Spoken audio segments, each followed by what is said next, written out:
Buenos días desde España, estimadas autoridades, archiveros colombianos. Quiero agradecer en primer lugar a Ivonne Suárez Pinzón, directora general de vuestro Archivo General de la Nación, y mi querida colega, la invitación para participar en este 31 Seminario Internacional del Sistema Nacional de Archivos de Colombia. Quería empezar hablando de las experiencias compartidas entre Colombia y España. Ciertamente usamos nombres distintos, derechos humanos, memoria histórica, pero tenemos el mismo problema y buscamos las mismas soluciones, ¿no? También tenemos distintos tiempos, porque el problema de la memoria histórica en España tiene su origen en los años 30, cuando el bando vencedor de la Guerra Civil Española, franquista, fascista, inició una dictadura extremadamente dura en España, que duró 40 años, ¿no? Realmente hemos sido objeto de una represión genocida, con el resultado de 130.000 personas desaparecidas, ejecutadas extrajudicialmente, que todavía hoy en su mayor parte están en fosas sin excavar. En el año 2000, ya en este nuevo siglo, los hijos y los nietos de los desaparecidos de la dictadura franquista iniciaron, inspirándose en Argentina, un movimiento por la recuperación de la memoria histórica, que dio lugar en el año 2007, con el gobierno Zapatero, una primera ley de memoria histórica que sirvió, pues, cambiar los nombres de las calles, excavar algunas fosas, y que después fue dejada de lado por el gobierno conservador de Mariano Rajoy en España.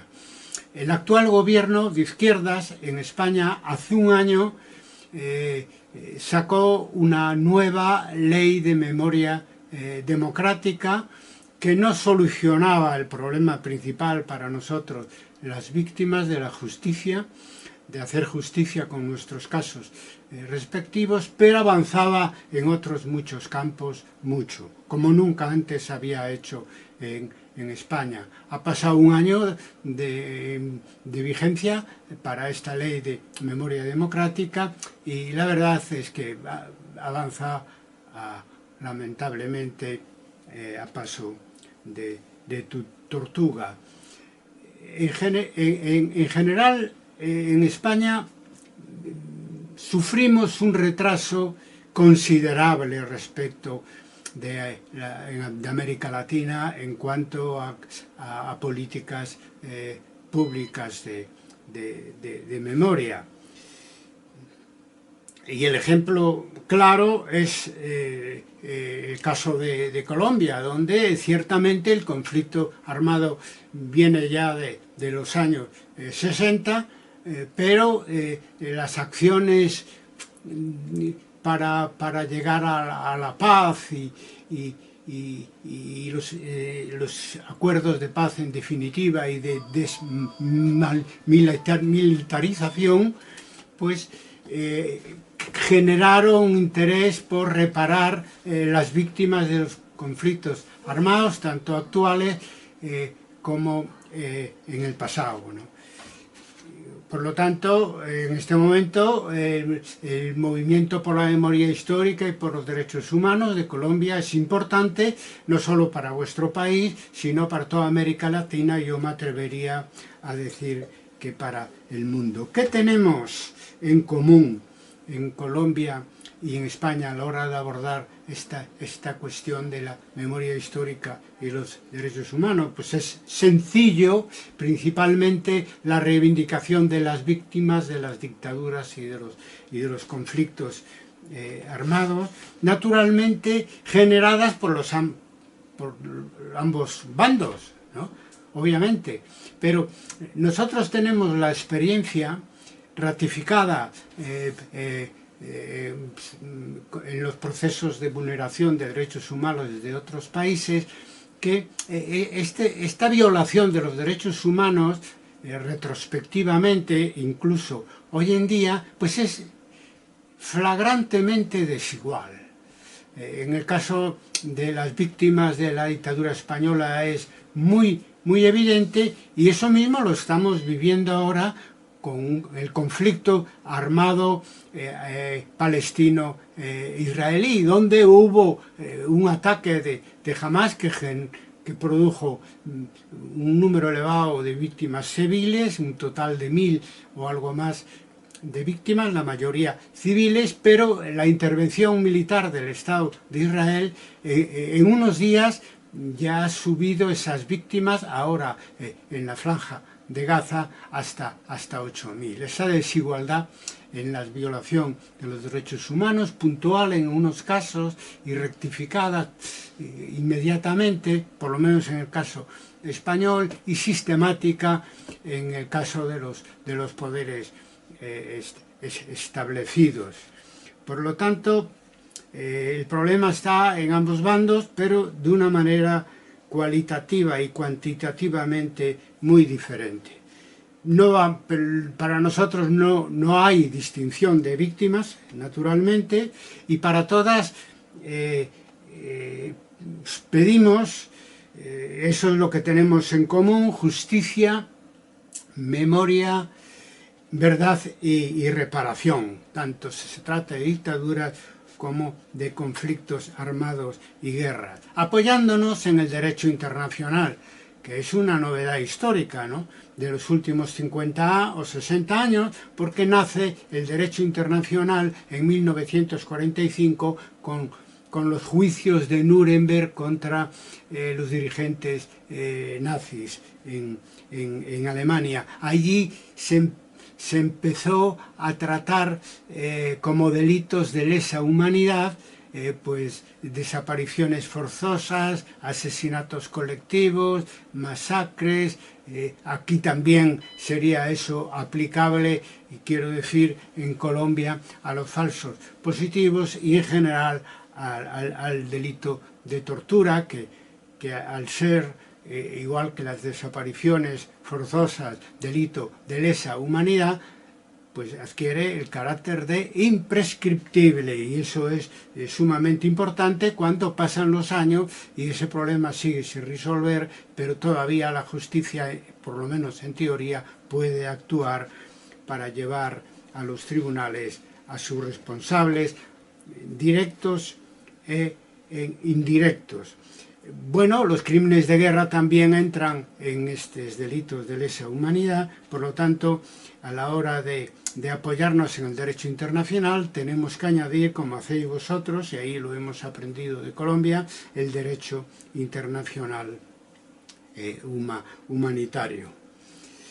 Quiero decir con todo esto que tenemos que ver el movimiento por la memoria histórica y los derechos humanos actuales y retrospectivamente hablando,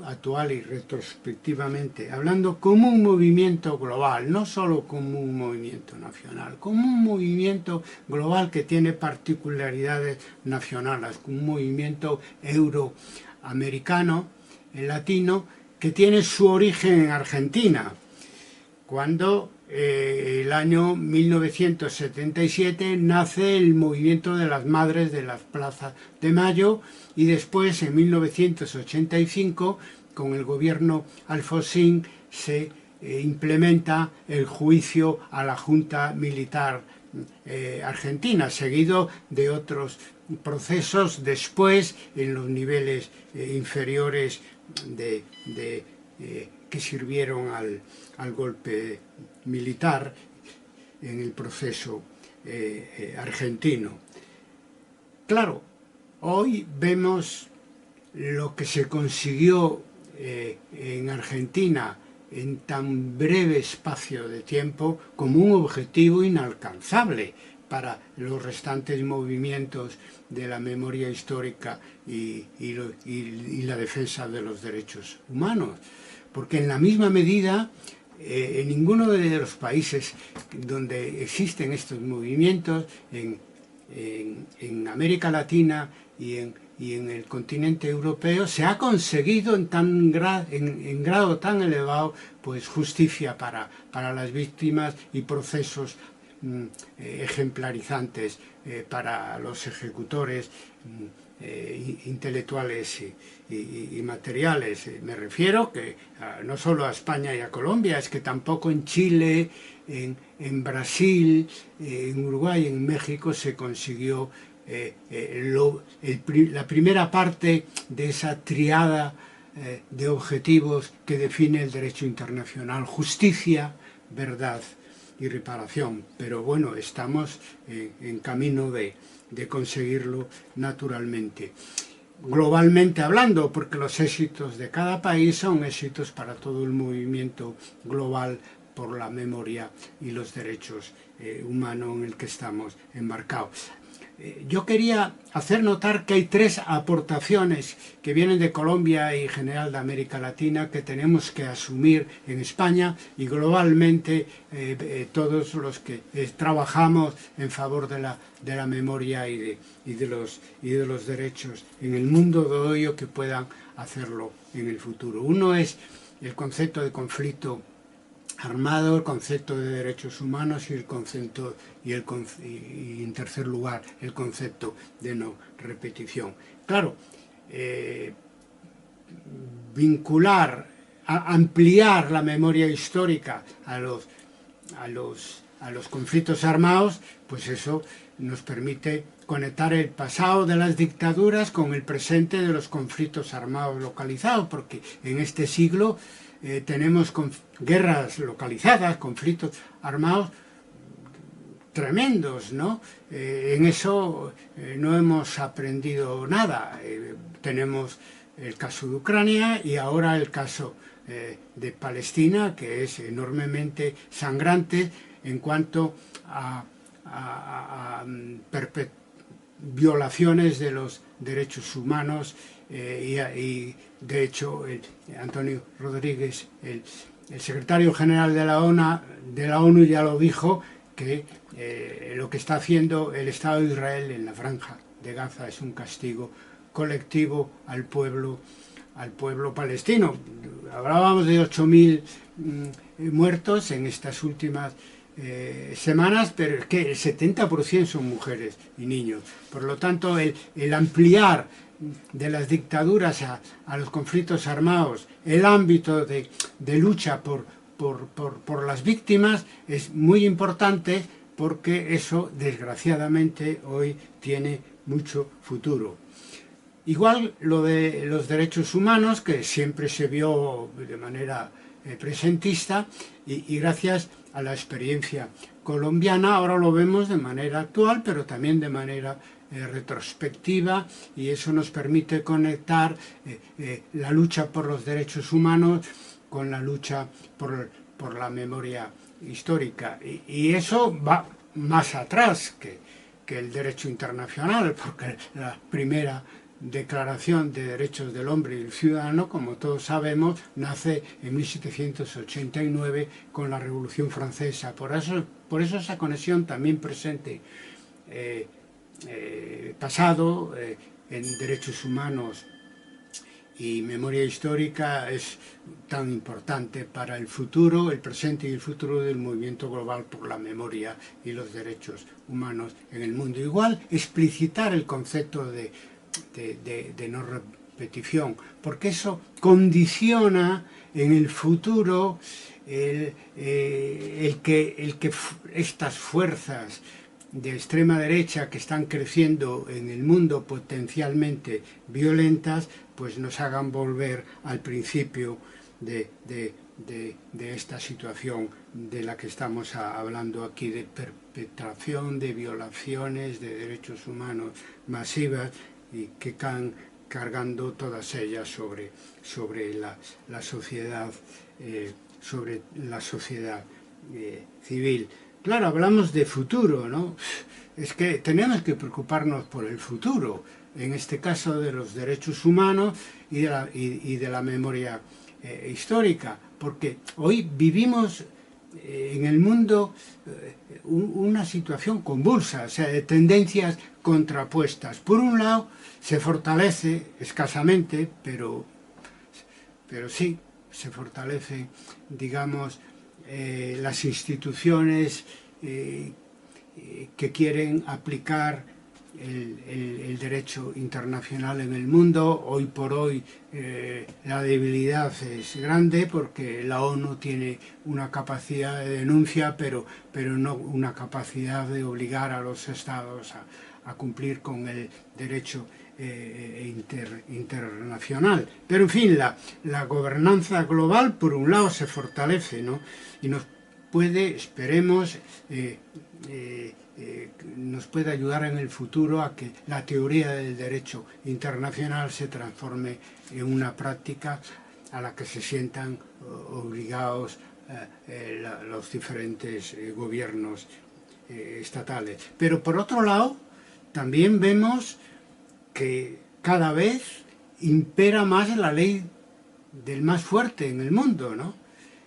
Y eso que se puede ver reforzado es la tendencia opuesta a la anterior, si empiezan a proliferar los gobiernos de extrema derecha, estilo Trump, estilo Bolsonaro, Abascal en España, Milei en Argentina, también Meloni en Italia. O sea, vivimos en ese sentido una situación muy negativa, que sí, donde hay gobiernos de partidos de extrema derecha o de alianzas de extrema derecha, como por ejemplo en Argentina puede haber, ¿no?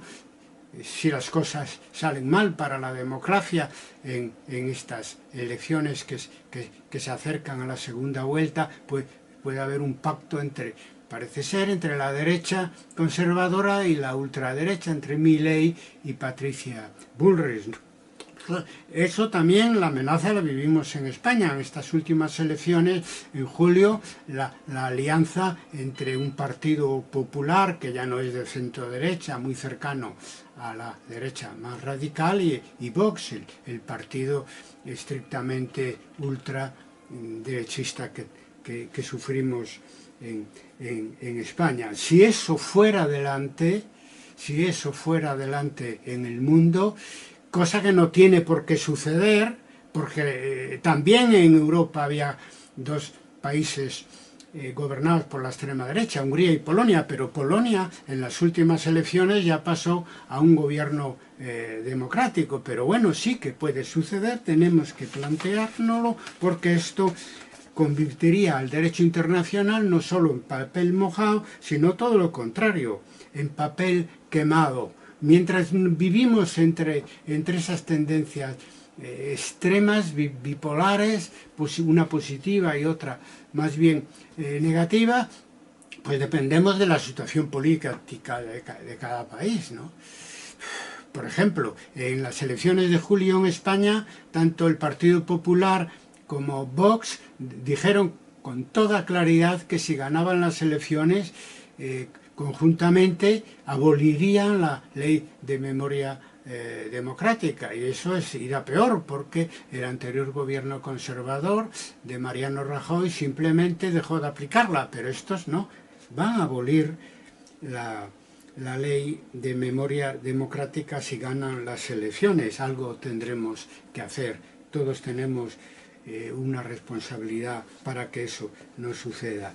¿Y qué hacer, por tanto, para inclinar la balanza en favor de los derechos humanos y de la memoria histórica? Bueno, eso depende, en primer lugar, de los actores sociales y políticos. Los actores sociales son muy importantes porque iniciaron el movimiento de la memoria histórica en el mundo, en Argentina y los demás países donde este ahora tiene cierta importancia, el movimiento por la memoria histórica y los derechos humanos, ¿no?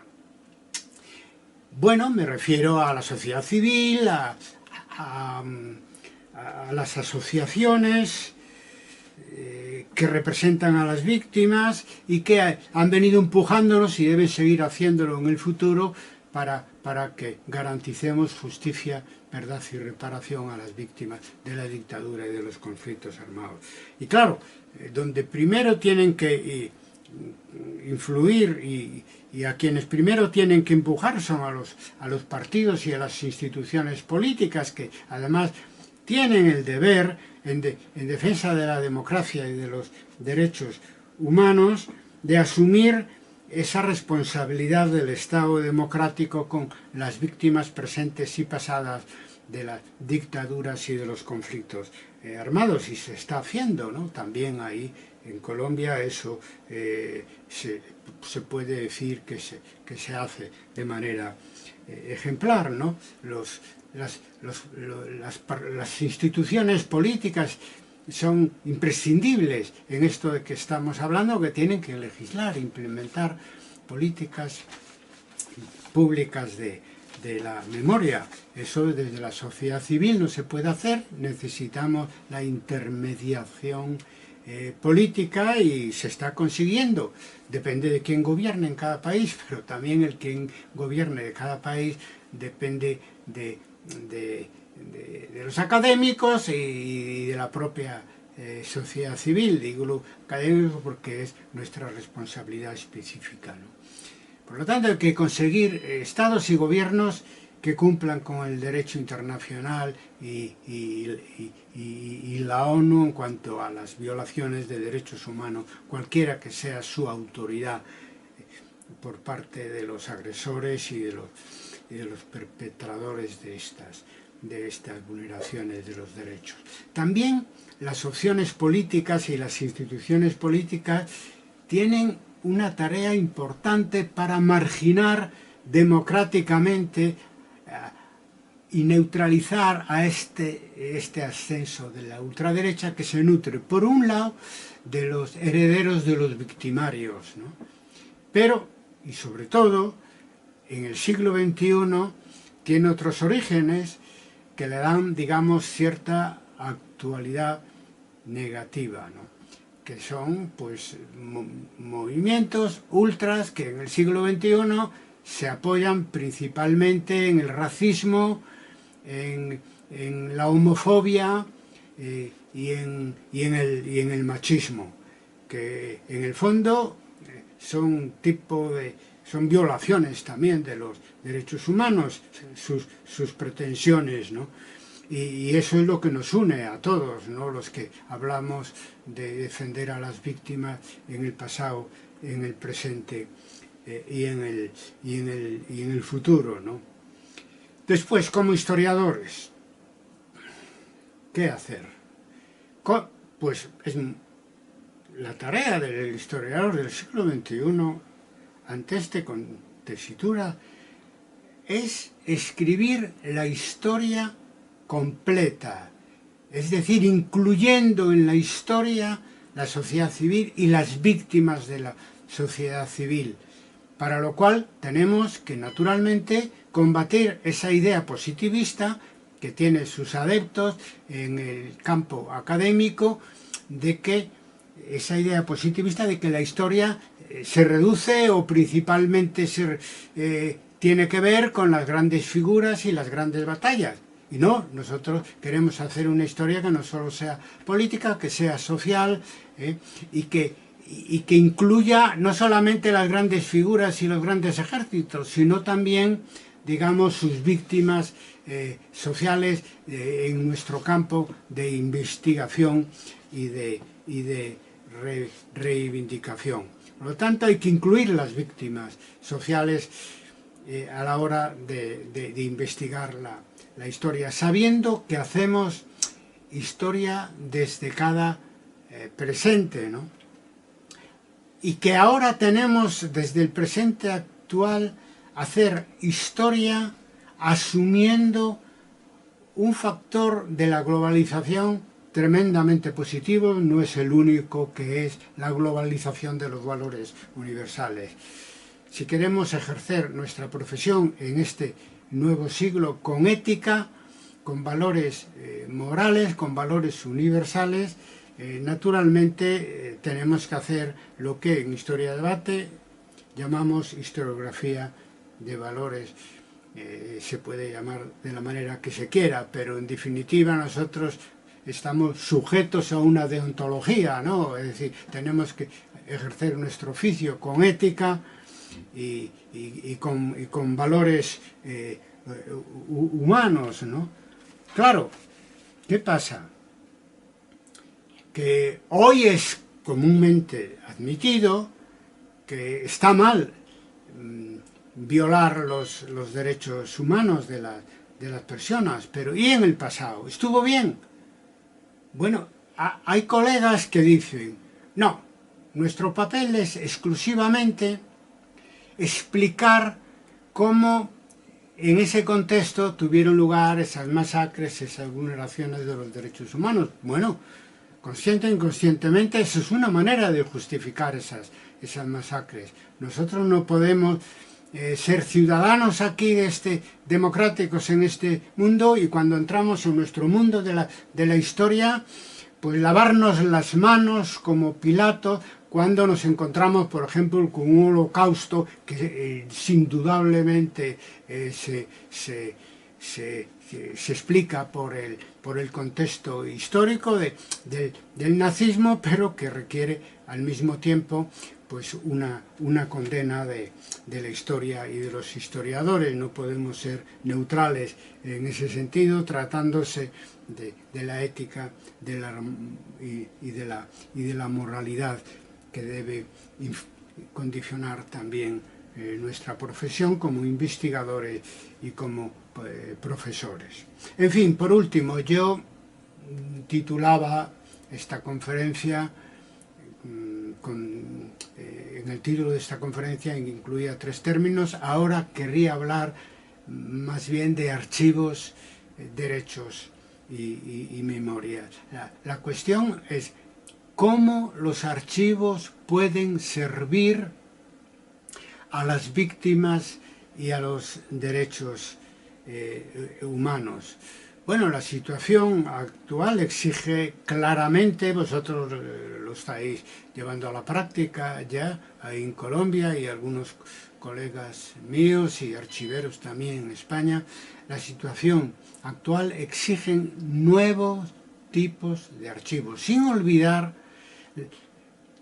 la libertad de acceso a los archivos tradicionales, sobre todo militares, judiciales y policiales, a los archivos tanto públicos como privados. Claro, esos son los archivos de la represión, pero son muy necesarios para aportarnos datos sobre la vulneración de los derechos humanos en el presente y en el pasado. Pero tener en cuenta que también son enormemente deformadores. Yo os voy a contar mi experiencia personal. Solicité al Archivo Histórico Nacional Español en Madrid mi ficha policial, es decir, la información que existía en la Dirección General de la Seguridad en la Puerta del Sol de Madrid sobre mí como demócrata, como antifranquista. Me enviaron un expediente de 100 folios, empecé a leerlo y no fui capaz de continuar, porque el lenguaje burocrático, frío de la policía franquista es insoportable, kafkiano, ¿no?, para los que vivimos esa situación del lado como víctimas, ¿verdad? Es peor que Kafka, porque en ese lenguaje burocrático se oculta el sufrimiento que nos causaban a nosotros los presos políticos en las comisarías y las prisiones del franquismo, para extraer información que les permitiera desarticular las organizaciones sociales y políticas que hoy, afortunadamente, desde hace 40 años son legales en España. Conclusión, ya como testimonio mío personal, es que para hacer una historia completa son necesarios los archivos de la memoria, no solamente los archivos de la represión. Ambos son importantes, pero donde hay mayor retrasos a la hora de crear los archivos de la memoria, que el retraso viene porque hasta ahora eso lo hemos hecho los investigadores, las asociaciones, pero es que tiene que ser tarea del Estado, porque es una tarea ingente. Son miles las víctimas de los conflictos armados, de las dictaduras. Eso no está al alcance de una asociación o de nosotros desde proyectos universitarios, etcétera, como se está haciendo. Eso tiene que ser asumido por el Estado. Bueno, estoy hablando de archivos de la memoria que necesariamente tienen que ser orales, audiovisuales, y permitir el acceso digital a los investigadores o las personas interesadas. Eso significa que hay que crear nuevas salas en nuestros archivos oficiales. Todo esto yo sé que en buena medida se está haciendo, concretamente ahí en Colombia, pero se trata de darle el mayor énfasis y globalizar esa experiencia. Nuevas salas donde no solo se pueda escuchar y visualizar, sino también transcribir en tiempo real esos testimonios imprescindibles de la sociedad civil y de las víctimas de las dictaduras y de los conflictos armados. Hoy hay sistemas fáciles que fácilmente lo hacen, ¿no? Como en YouTube mismo hay una opción allí para transcribir el audio de los vídeos. Eso habría que hacer en las nuevas salas de los archivos de la memoria en nuestros archivos oficiales. Claro, dando prioridad a las voces de las víctimas todavía vivas, ¿no? Y también porque por efectos legales, es decir, necesitamos testimonios orales para llevar ante los tribunales a los verdugos, ¿no? Entonces surge, pero hablando ya como historiador, va a ser necesario para todo, es decir, para la historia del siglo XX, los archivos orales y audiovisuales son imprescindibles, ahora con mayor urgencia, naturalmente, para resolver, sobre todo en los tribunales, el problema creado de memoria histórica y de vulneración de derechos humanos creado por las dictaduras del siglo XX y los conflictos armados del siglo XX y del siglo XXI. Bueno, nada más, colegas, amigos, arrimemos el hombro, como decíamos en aquellos años de plomo, agrupémonos todos, justicia, verdad y reparación para las víctimas de las dictaduras y de los conflictos armados, la humanidad nos lo agradecerá. No repetición y, como decimos en Galicia, nunca más.